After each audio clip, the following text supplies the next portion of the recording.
श्री स्वामी समर्थ. देवाला तुमची काळजी आहे म्हणूनच हा संदेश तुमच्या समोर आहे. कारण तुम्ही नेहमी देवाचे संदेश टाळण्याचा प्रयत्न करत नाही. कारण या संदेशामार्फत देवालाच तुम्हाला आशीर्वाद द्यायचे आहे. आज देव तुमचं काही मिनिटाचा वेळ घेत आहे तुम्हाला आशीर्वाद देण्यासाठी. जर का आज तुम्ही काही देवाचा हा संदेश ऐकला तर पुढील तुमच्या आयुष्यात सुखाचे जाईल. या संदेशाचा उद्देश तुमच्या हारलेल्या मनाला जागृत करण्याचा आहे आणि तुमच्या स्वामीवरचे विश्वास अजून दृढ कायम करण्यासाठी आहे. विश्वास असल्यास आत्ताच व्हिडिओला लाईक करा आणि कमेंटमध्ये स्वामी नामाचा जयघोष करा. बाळा, तू माझा लाडका भक्त आहेस. तुझ्यासाठी बंद नशिबाचे दारसुद्धा आज उघडले जाणार आहेत. तुझी अडकलेली कामे मार्गी लागणार आहेत. तुझा जर माझ्यावरती विश्वास असेल तर लगेच या चॅनलला सबस्क्राईब कर. होय बाळा, लक्षात ठेव, मी तुझ्यासाठी येते आहे. तू खूप काळजी करत आहेस. आता तुझी सर्व काळजी दूर होणार आहे. बाळा, ज्याची तू दुराने वाट पाहत आहेस त्याबद्दल तुला चांगली बातमी मिळणार आहे. आता आशीर्वाद घेण्याची तुमची पाळी आहे. तुमची चमकण्याची वेळ आली आहे. चिंता करू नकोस. तुझ्या दुःखाचा अंत नक्कीच होणार आहे. जर तुम्ही आज विश्वासाने शोधत असाल तर हे असे आहे. तू ठीक होणार आहेस. तुमचे आशीर्वाद येत आहे. तुमच्या स्वामींना तुम्हाला सशक्त करण्याचा अभिमान आहे. राग आणणाऱ्या वादापासून, तुम्हाला खाली पाडणाऱ्या लोकांपासून, तुमची लायकी न पाळणाऱ्या लोकांकडून, चुका आणि भीतीपासून दूर जा जे तुमचे भविष्य ठरवत नाहीत. तुमच्या आत्म्याला विष देणाऱ्या गोष्टीपासून तुम्ही जितके दूर जाल तितके तुम्ही निरोगी राहाल आणि आनंदीसुद्धा. होय बाळा, प्रत्येकाच्या आयुष्यात असे वाईट आणि कपटी लोक येत असतात. त्यांच्यापासून आपण दूर राहायला पाहिजे. जर शरीराने दूर जाणे तुमच्या हातात नसेल तर तुम्ही मनाने दूर जाऊ शकता. तुमचे मन तुमच्या जवळ असते. ते ताब्यात ठेवायचे. त्याला कसे ते तुम्ही ठरवायचे. आनंदाचे दिवस जवळ आले आहे. हा संदेश तुम्ही शेवटपर्यंत ऐका आणि पुढील आठवड्यात येणाऱ्या आनंदाच्या बातमीसाठी तुम्ही सज्ज राहा. तुम्हाला चमत्काराची शक्ती नक्कीच अनुभवायला मिळणार आहे. कारण देवाने आशीर्वादाचे दरवाजे उघडले आहे.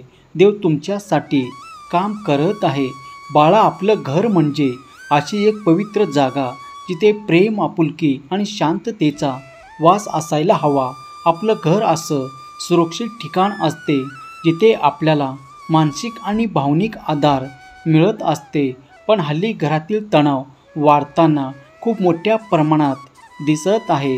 छोटीशी गोष्ट झाली की लोकांचा पारा चढतो. एकमेकांना उलटे बोलणे, वाईट शब्द वापरून हैराण करणे ही तर साधी कॉमन गोष्ट झाली आहे. अनेक वेळा कुटुंबातील मतभेद, घरातल्या माणसाचे विक्षिप्त वागणे, आर्थिक ताण, कौटुंबिक जबाबदाऱ्या आणि विचित्र प्रकारचे नातेवाईक इतर कारणामुळे घराचे वातावरण तणावपूर्ण होत असते. नात्याच्या गाठी म्हणजे चटकन तुटणाऱ्या दोऱ्यासारख्या नाजूक झालेले आहेत. अशावेळी स्वतःला शांत ठेवणे हेच आपल्याला आणि आपल्या कुटुंबाच्या मानसिक आरोग्यासाठी महत्त्वाचे. घरात शांतता आणि आनंद टिकवून ठेवण्यासाठी, स्वतःला तणावाच्या जंजाळातून बाहेर पडण्यासाठी आपण काय केले पाहिजे?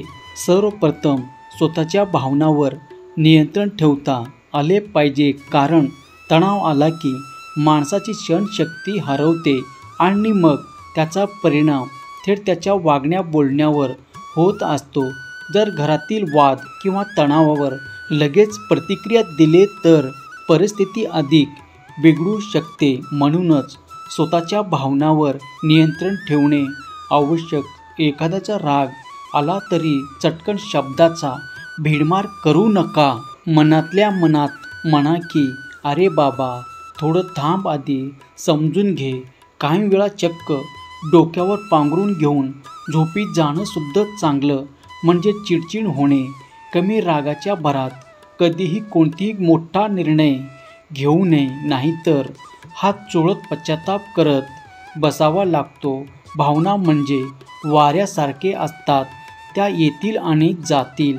आपण त्या गोंजरायची की त्यांना उधाण द्यायचं हे आपल्या हाती आहे.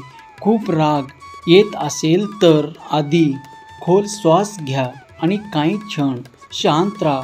समोरच्या माणसाच्या दृष्टिकोनातून ही गोष्टी तुम्ही समजून घ्यायला हवे. स्वतःला वारंवार आठवण करून घ्या की शांत राहिल्याने समस्या सुटतील.